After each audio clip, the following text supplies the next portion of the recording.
find such a love at our age. Whoever thought we could dance on a Welcome to Couples Therapy in 7 Words. I'm your co-host, Judy Alexander, and I'm here with my husband, Dr. Bruce Chalmer. Hello, Judy. Hello, viewers and listeners. Judy, what's the title of today's exciting episode? How does your attachment style affect your relationship? An interview with Bev Mitelman. Yeah, we just interviewed Bev, and she is all about attachment styles. And I think I mentioned early in the interview, it's come up occasionally, but we've never had a sort of in-depth No, look not at so attachment styles. specific as this. Yeah. That went into all the details. And that is her shtick, and the group that she has, what Securely Loved, I believe is the name of it, and they're all oriented toward working with attachment styles, which is a really fascinating way to work. So do check out that interview.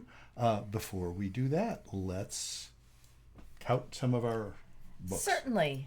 So we have Bruce's latest book, Betrayal and Forgiveness, How to Navigate the Turmoil and Learn to Trust Again.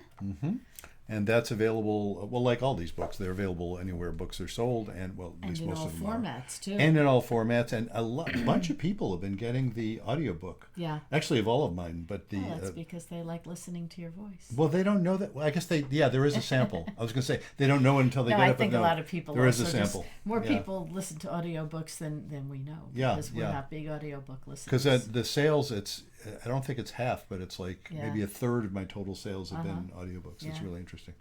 And some other books. Okay, some other books of Bruce's. We have It's Not About Communication, Why Everything You Know About Couples Therapy is Wrong.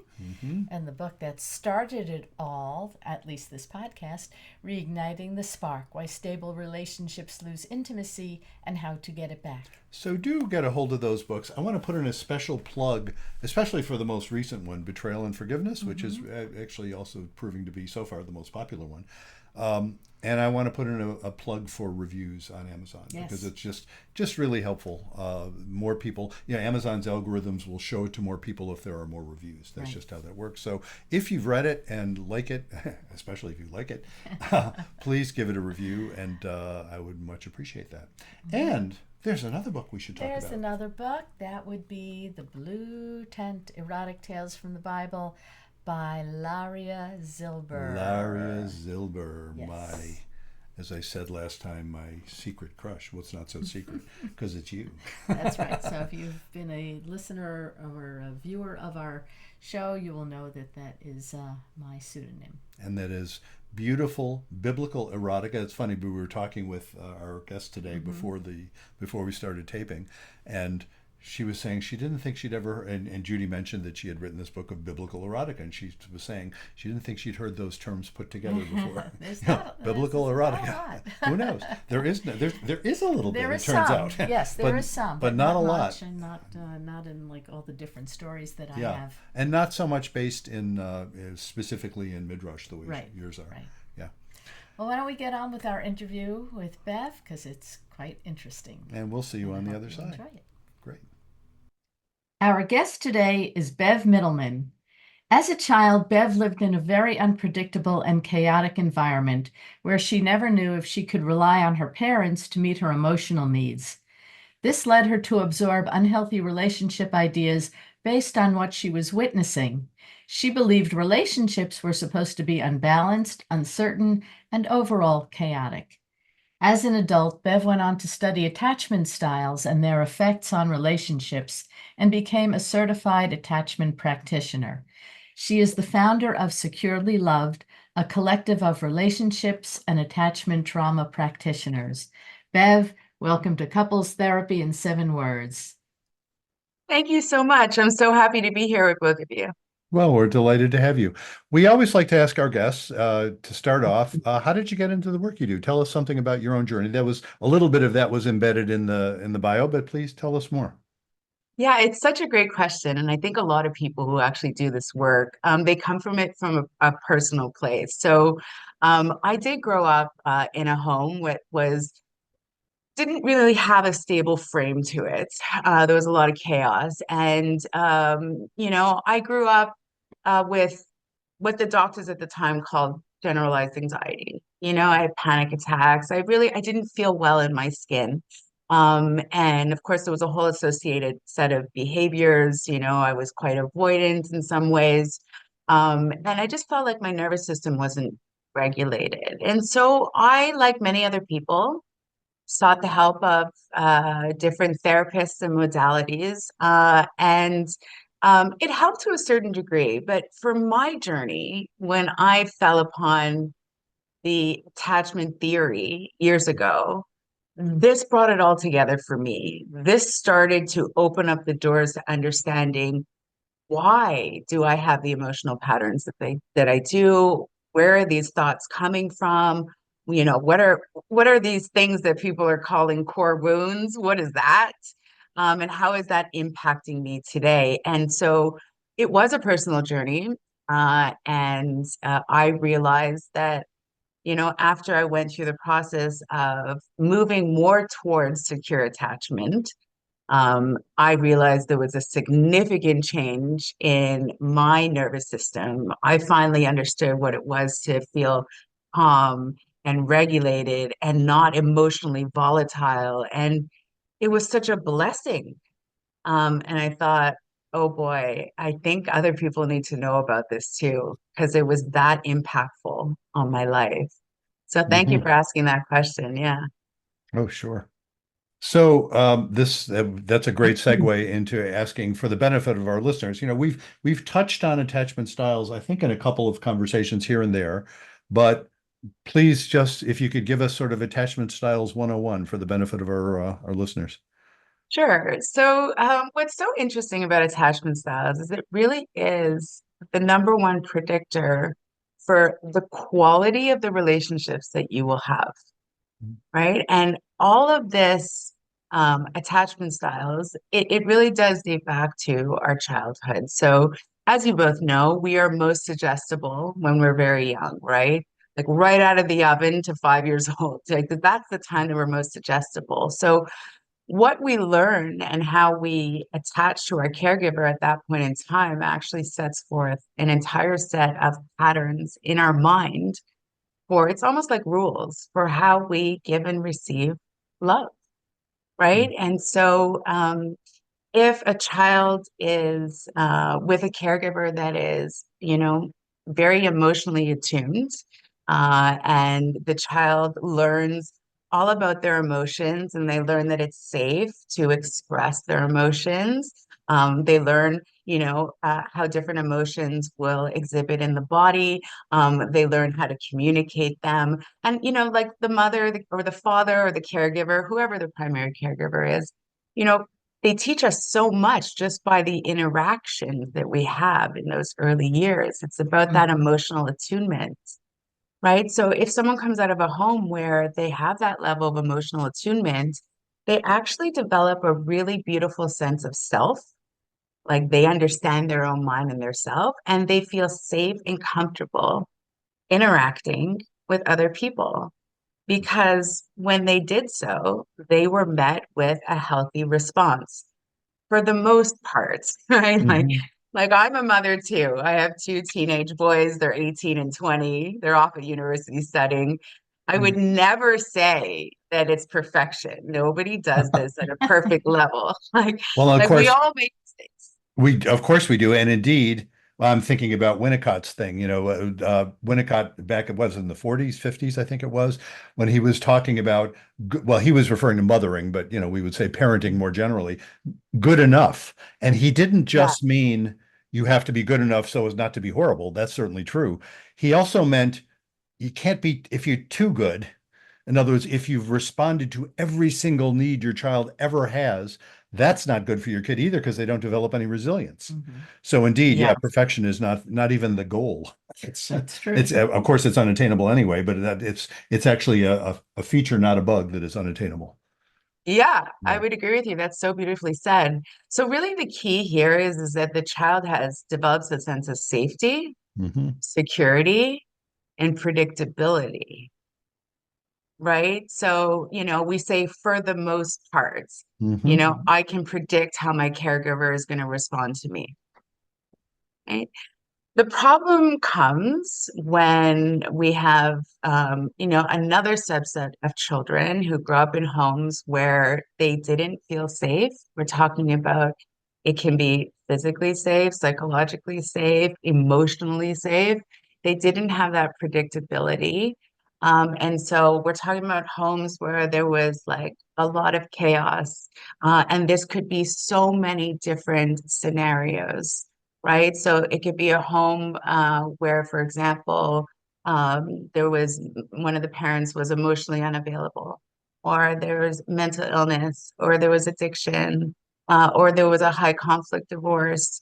All of these scenarios create this disruption of safety for the child. And so what happens is that this child doesn't get their needs emotionally attuned to in the way that they need to develop these healthy patterns to develop into secure attachment. So this child develops what we say is an insecure attachment. And along the spectrum of insecure attachment, there's actually subcategories as well. So the first is anxious preoccupied.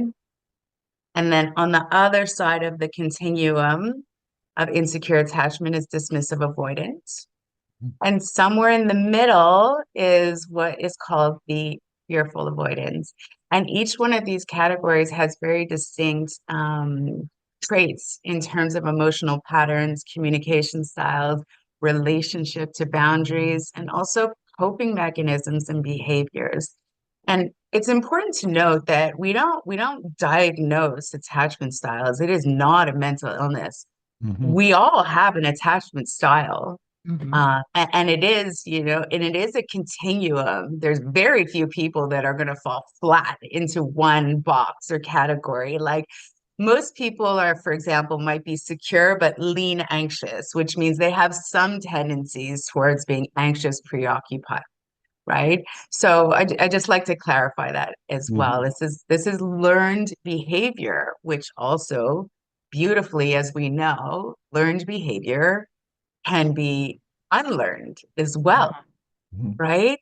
And what's so interesting is that these patterns, they sit on the subconscious level. So most people, unless they've done the work, they're unaware of this, Mm-hmm. right? They're just unaware of how much their thoughts, emotions, and behaviors are directed by this set of programming patterns that they have in their mind. It's Sure. like a computer program, right? It just runs in the background. Hmm. Um, so yeah, but we can actually do work specifically with the subconscious mind to help reprogram some of these patterns so that we can see changes in your emotional output and then your behavior and how you feel and how you interact with others. So how did the different attachment styles affect relationships? Okay, Ooh. that's where it gets complex, I imagine, right? Yeah. Yeah, it's very complex, actually. It's beautifully complex, right? Mhm. Like everything, as humans, we're layered, right? So, people who are generally a secure attachment, they do very well in relationships. So again, these folks, they learn to identify their emotions, connect to their emotions, regulate their emotions. They learned that if they were to authentically communicate, that would be received in a healthy way. So they're not afraid to speak their minds. They generally have healthy boundaries. Like they're not the people that struggle to say no, right? They have healthy boundaries. And so they generally do very well in relationships, very well. And we always say things like attracts like, which is true for the most part. Mhm. Generally, someone who is mostly securely attached will attract another person who's mostly secure attached. And we see this in long-term marriages, right? Um, every marriage has their ups and downs. I was married for 23 years. He was a beautiful partner. He's still one of my best friends. We're separated now, but um, you know, the thing is that there's a safety that these two people are able to build with each other to be able to really communicate and work through some of these challenges. And that has to do with, again, the level of emotional regulation that each partner has, the level of empathy and compassion, where they can actually try to understand their other person's point of Mm. view. Hmm. And not everyone has the ability to do that. It's one of Um, my folks who've seen this podcast or read any of my books. One of my shticks. I often point out I've been doing this long enough. I'm like a bad Borscht Belt comic. I have shticks. One of my one of my shticks. don't we all? Don't we all? We've all got them. Is the concept of tolerating anxiety as crucial for intimacy. That you have to actually be able to tolerate the anxiety as opposed to avoiding it. And that is the very skill I think you're talking about, at least in the language I like to Yeah, use, that recognition that if you have that sense of secure attachment, which is to say you can regulate your emotions, that's what lets you tolerate a situation that you know is going to involve some anxiety. If you're going to complain about something or say something is bothering you or whatever it might be, or even express a fantasy or a wish or something, that's going to raise anxiety. And if you can't regulate, that's when people panic and things tend to go off the rails.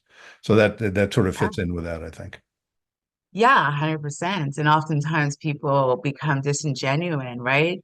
Like not Hmm. authentic because they're afraid to reveal some of these things, right? Because the anxiety is holding them back, Mm-hmm. right? Very much. And that's not good for No. true intimacy, because Hmm. if I'm not being authentic in myself, I'm not really connecting to you, Hmm. right?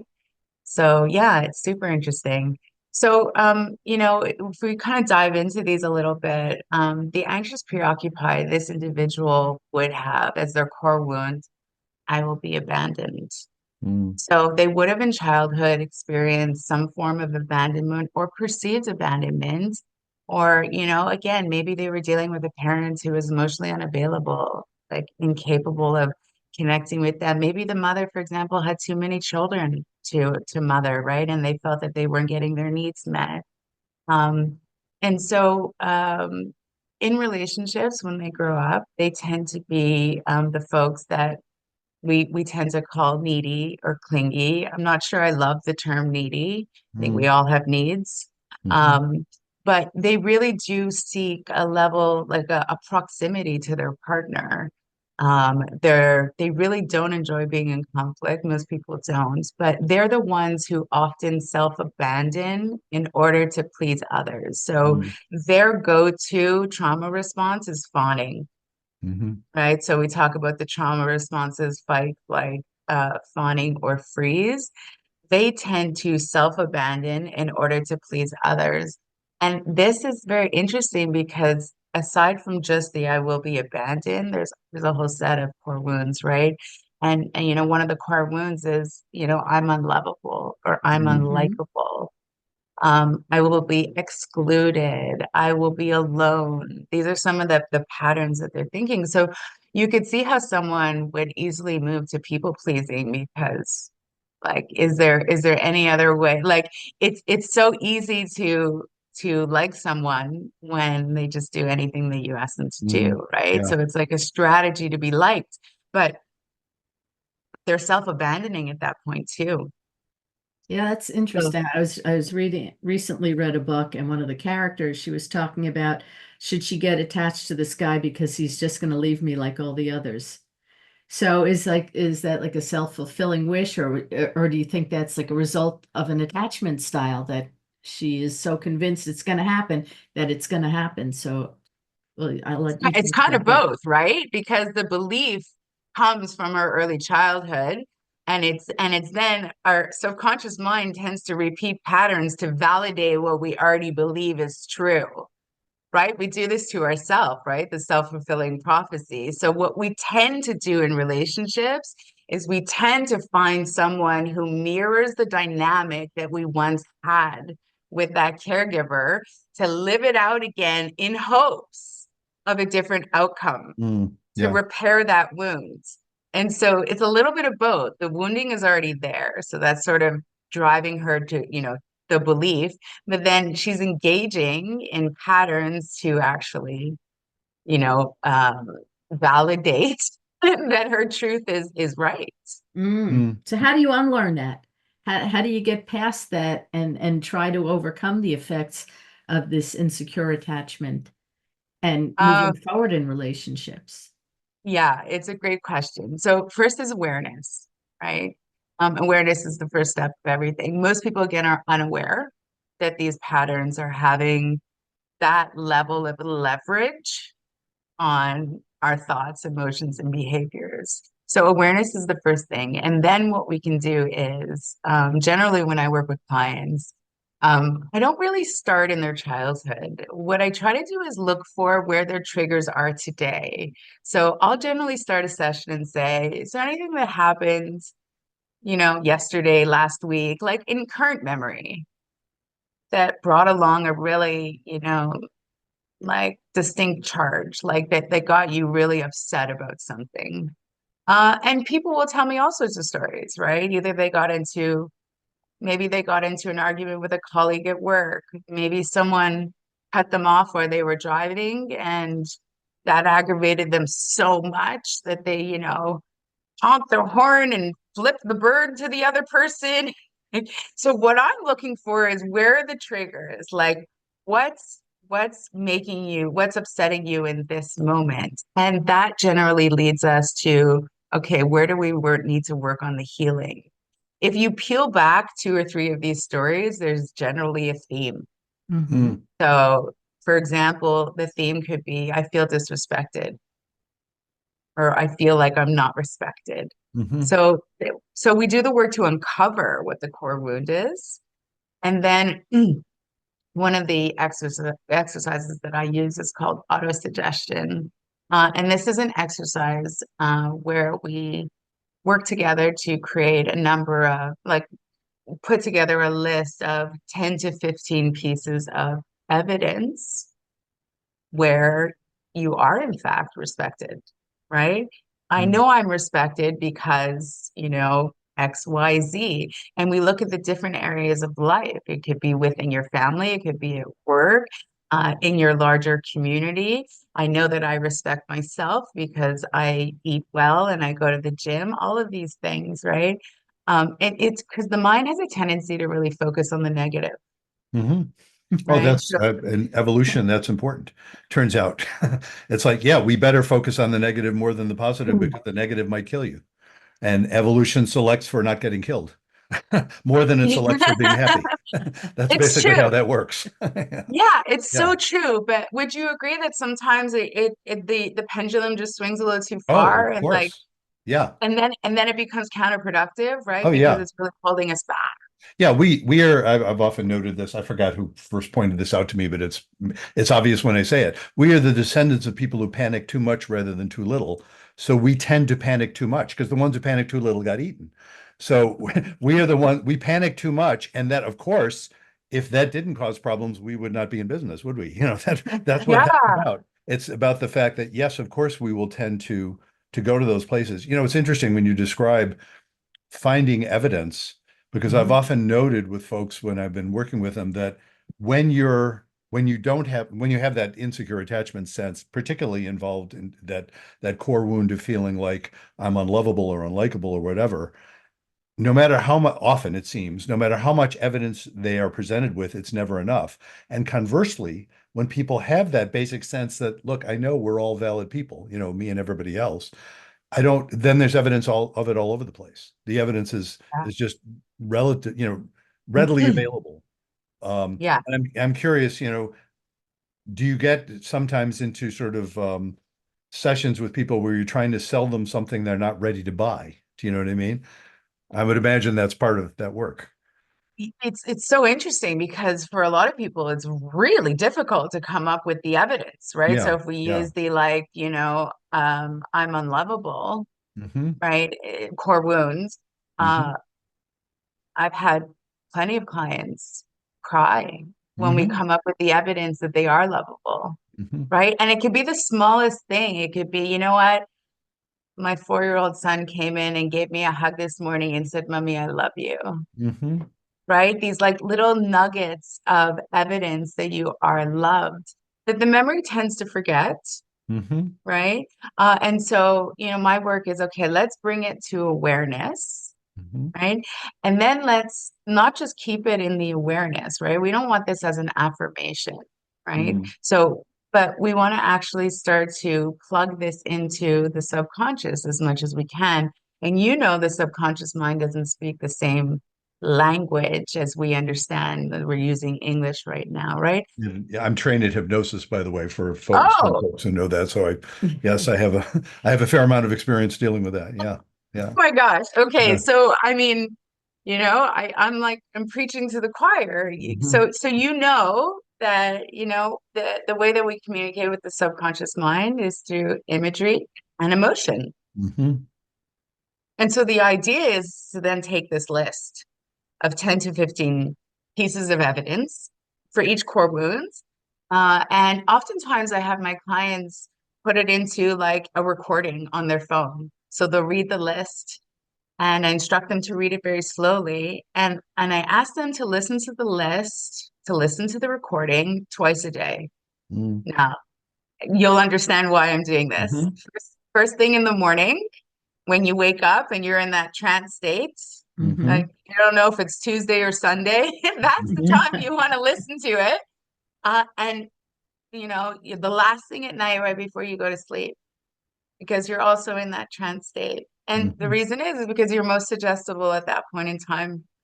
And so, what I instruct my clients to do is to listen to that list twice a day in those very specific times, but to close your eyes and allow yourself to feel the emotion and visualize the imagery that comes along with each of the statements. Mm. So, Yeah.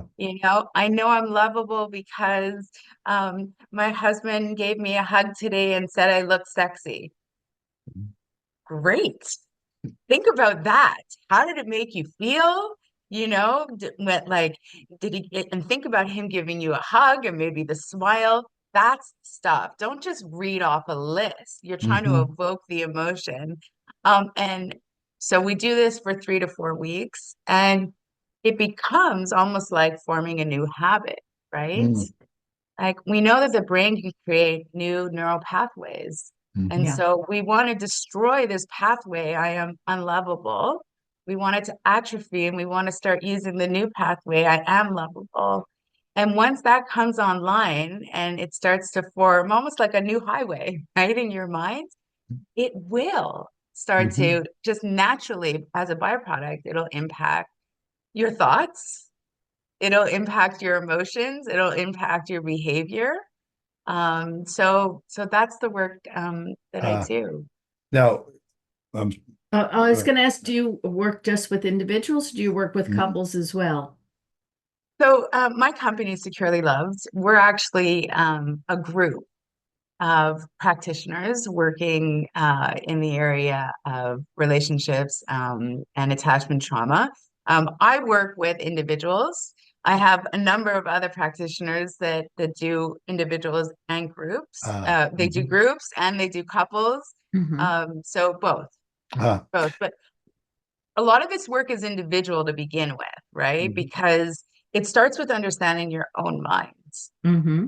Yeah, I was thinking that's what I was going to note, sort of bringing it to a couple perspective, because I've noted that with couples, when one, and maybe I'll gender this because it's, you're telling the story that, and that sounds like women to me a lot. It's more women than men, and this is probably an unfair generalization, but it's more women than men that need help recognizing that it's like men need to be less arrogant and women need to be more arrogant. You know what I mean? I'm sure that's a gross oversimplification. But I'm thinking of those situations where a woman who's been feeling unlovable and that starts to turn around. And you could say, well, sometimes that's lovely in a couple. That's great when that happens.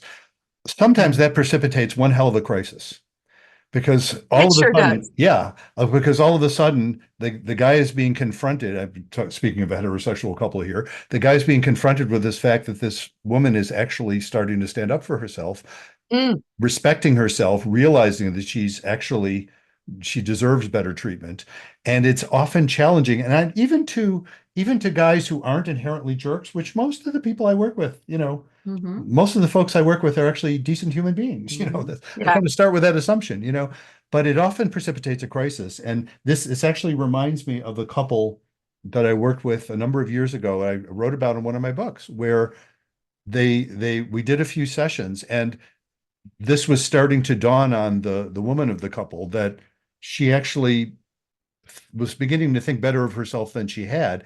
And what was happening for the guy, who was a really nice guy, and the woman said so too. They came in, this you'll remember this story. They came in after a few sessions and they're both smiling. And they said, we thought about this. And I actually watched one of our podcasts too in between.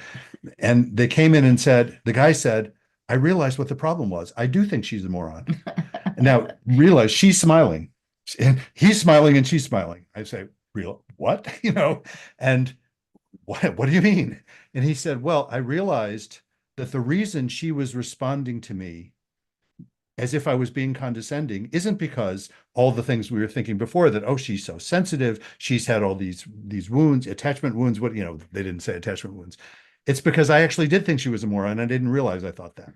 But in other words, I've been being a jerk. The reason that she's been feeling condescended to is that I've been condescending to her.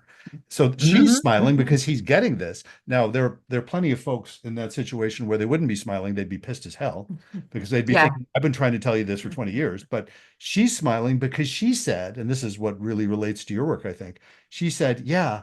And I realized I had agreed with him. I thought I was a moron too.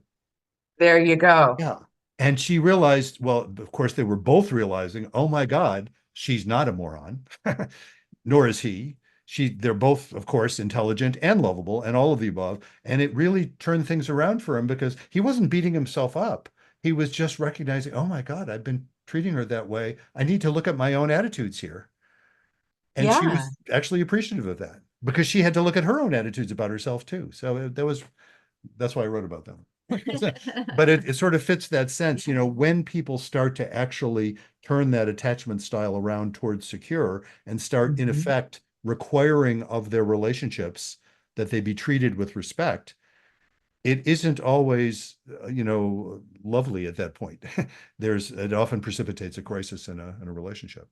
Yeah, I mean, that's such a beautiful story that you shared. Of course, if both partners are doing the work independently, this can be a beautiful journey together. That doesn't always happen that way. That's for sure. And when we speak about the anxious, preoccupied person, who has all of these core wounds, again, around I'm unlovable, I'll be alone, I'll be abandoned, I'll be excluded, they really struggle with boundaries. So again, these individuals generally don't have boundaries.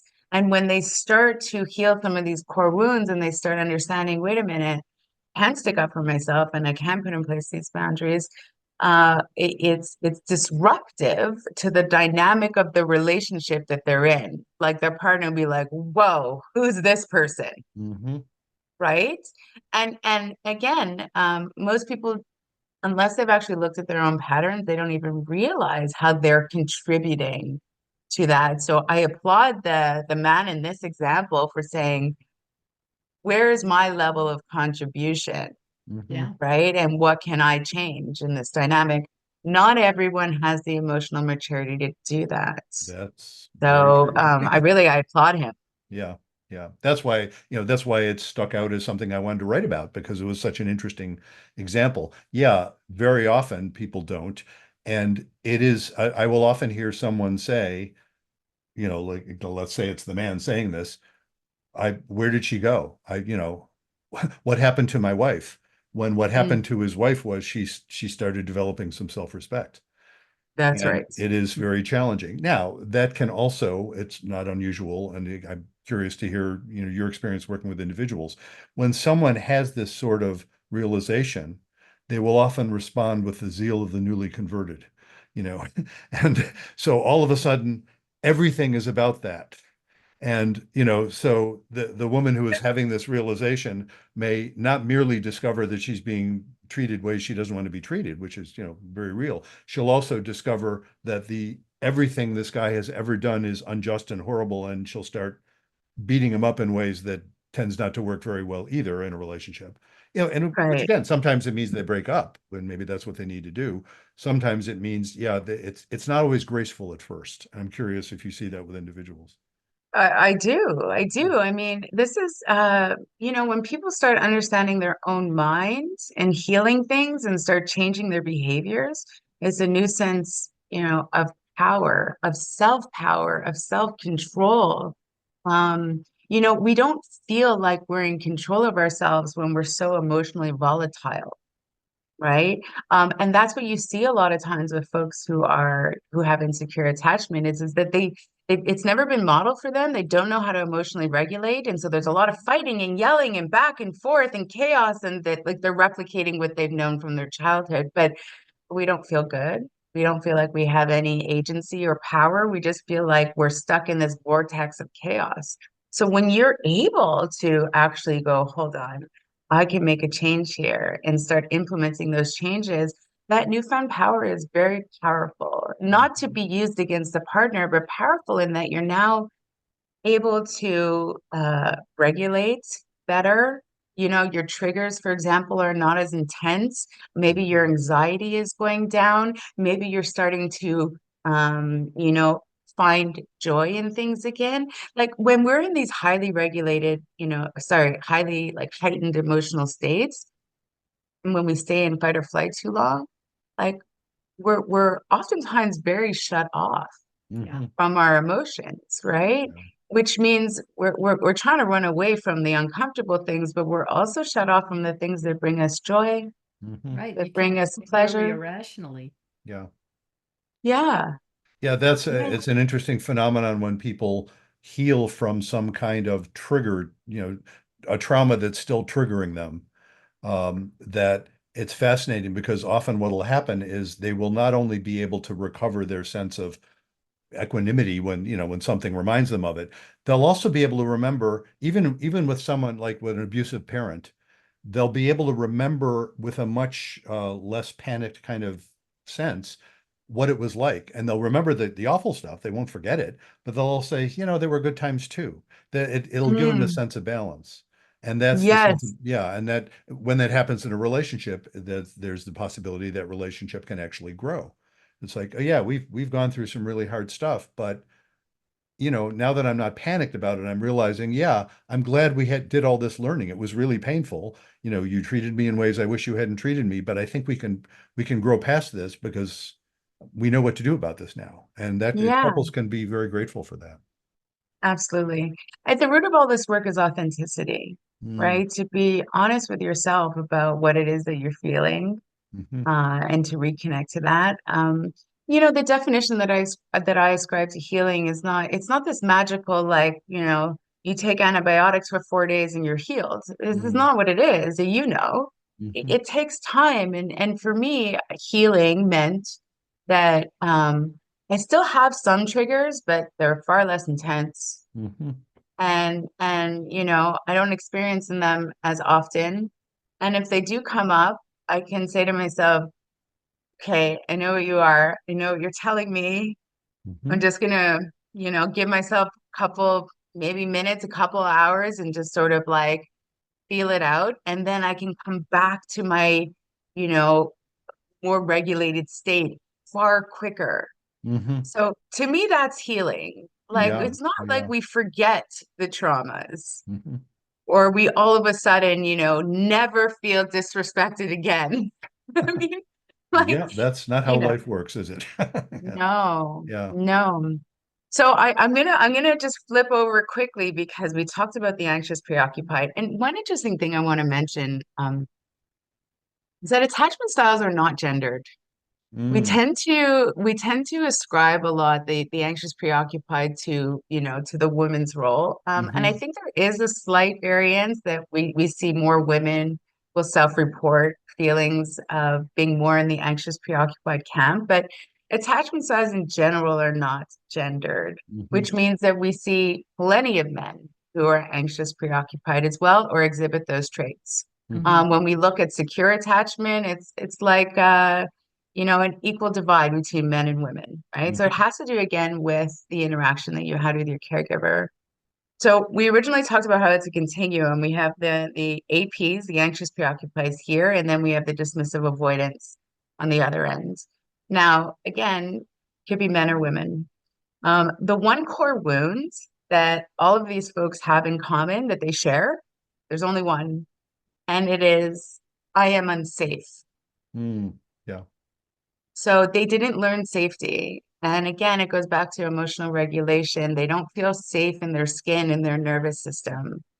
Now, how that gets illustrated and how that plays out for the anxious, preoccupied, and the dismissive avoidant are drastically different, but the root is the same, is that they feel unsafe. So an individual who is coming out of a home where there would have been neglect, or someone was, made to grow up really young, or parentified, or, their feelings were invalidated, um, that child learns that I cannot depend on my caregiver. Mm. I have me, myself, and I to depend on. Mhm. There's almost like a feigned helplessness, like, why would I bother to ask anyone? No one's going to help me. Mm-hmm. And they become hyper independent or overly self-reliant. And it's not a leap to understand why these folks would value their freedom, their independence, right? And why they would have core wounds like, I feel like I'm going to be trapped, or I'm going to lose my freedom, right? So these are the folks who generally are very slow to commit in relationships. It's very difficult for them to be vulnerable. That wasn't modeled for them. It's even possible that they were punished in childhood if they cried or they showed vulnerability. So they really stuffed that down. Mhm. And they learned, in order to survive, I have to act this way. And so, yeah, they became hyper independent. And these are the folks who, yeah, really, really don't like conflict. They love harmony in a relationship. I mean, who doesn't? But Mhm. they're very, very sensitive to criticism. And their core wound is, and I think this will surprise you. Their core wound is, it's a shame wound. It's, I am defective. Ah. It's a shame wound. So their Mhm. core wound. And so a lot of people will describe dismissive avoidance as being secretive, but it's because they keep a real emotional distance between you and them. Mm. Because the thinking, again, subconsciously, it's Mhm. not at an awareness level, but you come too close to me, you'll also realize that I'm defective, and Mm. you'll reject me just like my Mhm. parent did. Yeah. So there's a So strong I will be rejected wound there. how do Mhm. you work with that? So it's the same thing, right? Mm-hmm. It's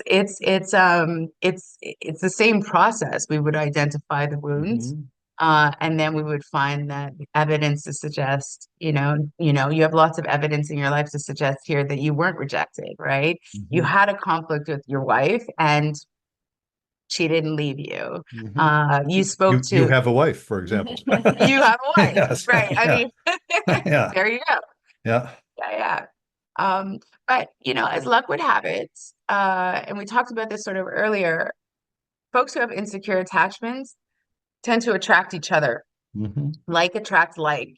And it's a very common pairing to see the anxious preoccupied and the dismissive avoidant Sure.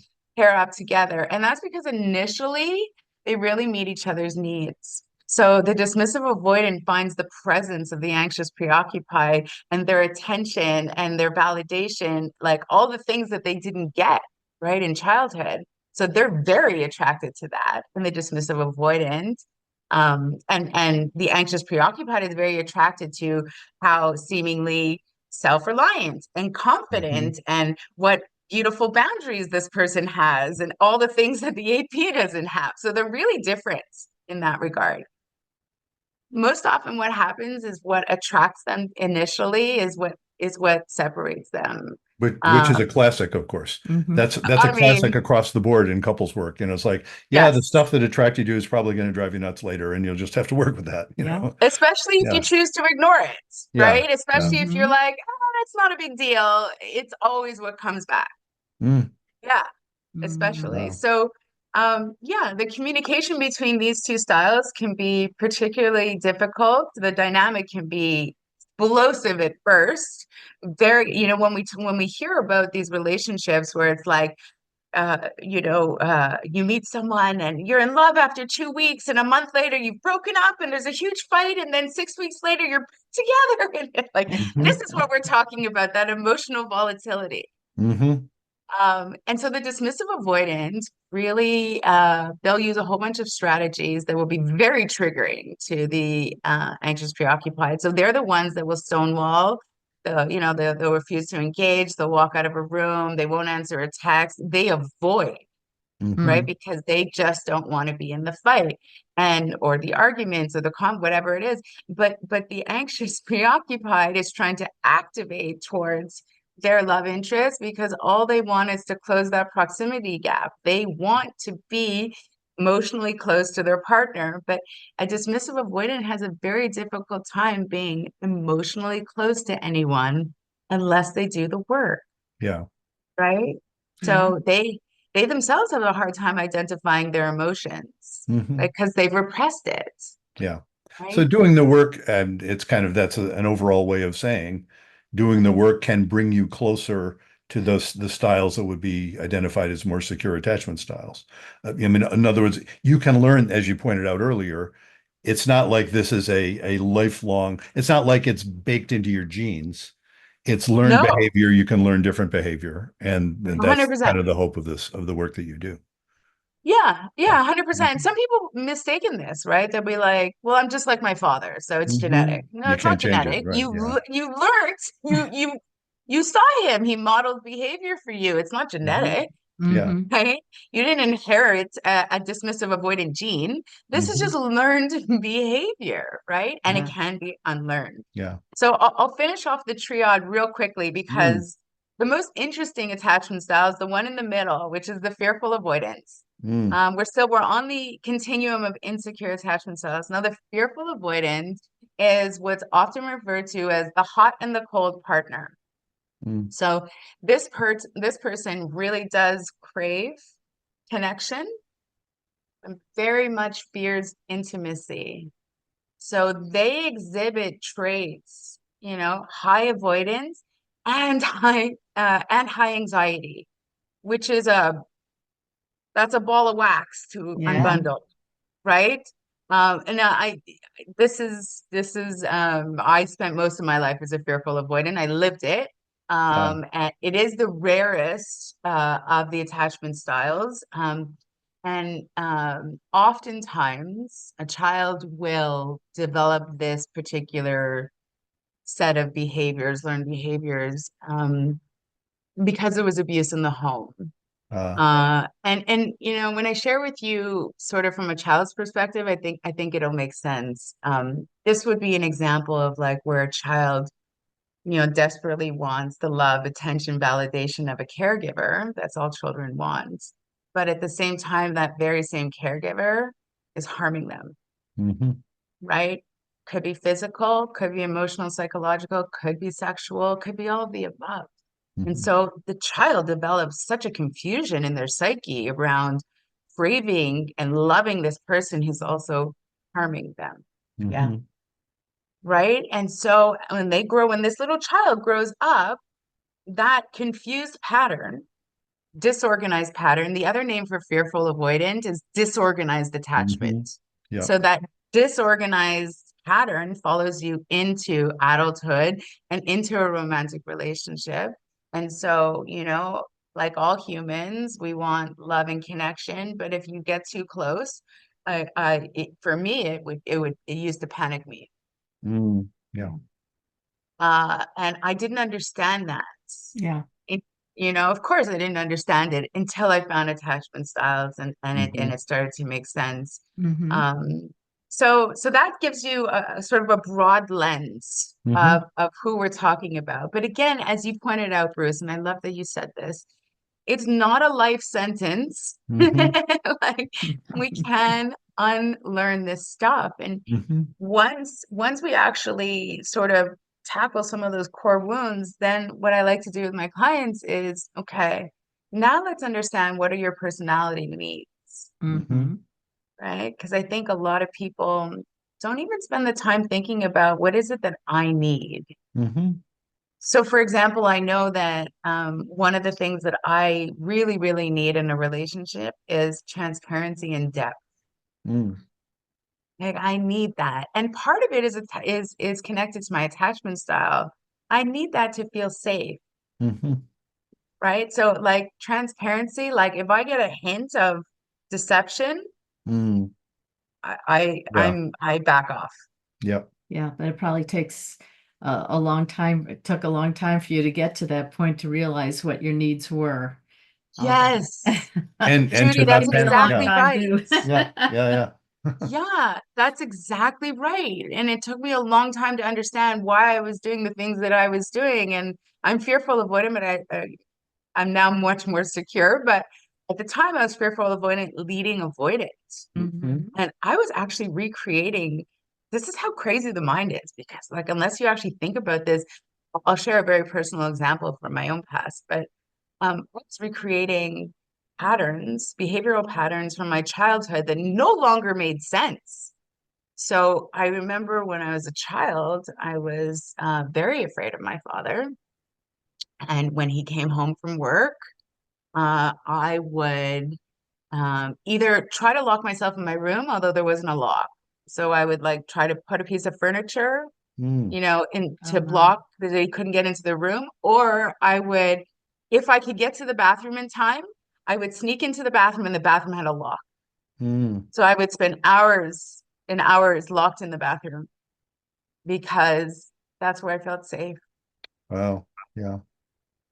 Now, fast forward 25, 30 years, I'm no longer living with my father, obviously, and I'm married to a man who has never said an unkind word to me in 25 years that we were together. He's a Mm. lovely person. He's never been abusive in any way, to be clear. And when I'm stressed out, I'm locking myself in the bathroom for hours. Mm. Mm. And Mhm. he used to, in our early in our relationship, he used to say, "Are you okay?" And I'm like, "Yeah, I'm fine." Like I didn't even realize he's like, "Do you have a Mhm. stomach ache?" And I'm like, "No." Yeah. I'm like, "I'm just hanging out in the Your bathroom." safe He's like, place. Mhm. "Okay." And then years later, he was like, "So the whole bathroom thing." And I was like, "Why? Is that weird?" Like I didn't even realize it was Mhm. weird. It was just my baseline. And Yeah. he's Yeah. like, Yeah. It's a little weird that you hide in the bathroom for hours." Yeah. And I was like, I just feel safe. It helps me regulate. No one can get to me. Mhm. Like, you know, and then I realized, oh boy, this is where I learned it. Yeah. Mhm. This is where I learned it. So now Sure. I don't, you know, but it's like those patterns follow us, Mhm. right? Yeah, And it's you said earlier you were when you were talking about sort of talking to yourself at a certain point, when you're close to getting triggered.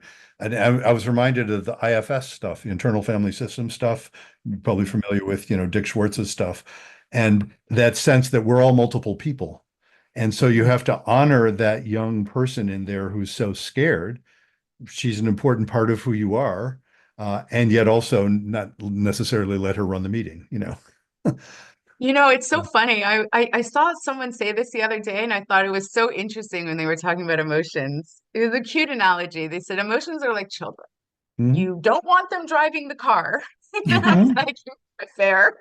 Mhm. She said, you can't stick them in the trunk because, you know, you'll suffocate them and they'll die. And I'm like, okay, that's illegal. Um, but you want them in the back seats Uh-huh. where they're not running the show, but you can tend to them. You can, you know, acknowledge them. You Mhm. can interact with them, but they're safely buckled into the back Mhm. seat. And I thought, such a great Yeah. analogy. And occasionally they can teach adults something. Occasionally They they got can. something to say that we should probably pay attention to. It's like, you're panicking. Maybe there's something I'm ignoring here. Yeah. Yeah, especially as they get older, which is so interesting because I did Mhm. mention I have an 18 and 20-year-old. Mm. And now we have the most beautiful, like in-depth conversations. And sometimes, you know, my older one will be like, "Mom, you're overthinking it." And I'm like, "Yeah, you're right. I am." All Well, right. thank you so much for doing this. How can people get in touch with you? Thank you. So my company is called Securely Loved. Our website is securelyloved.com. We're also all over social media. Mhm. My adult children taught me how to use TikTok, And so and so we're on TikTok and Instagram at securely_loved.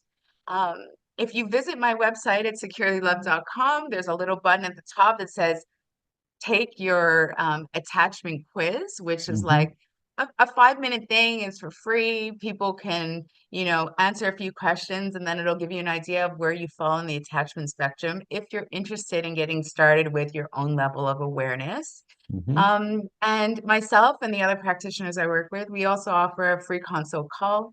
All of this can be booked on our website. Great. Well, we'll make sure to put that website in the notes for this episode. And thank you so Thank much. you. Thank you. Welcome back. That was a fun interview with Bev. I know I learned a lot, and explains a lot of my styles too. Uh-huh. Yeah, I really enjoyed that as well.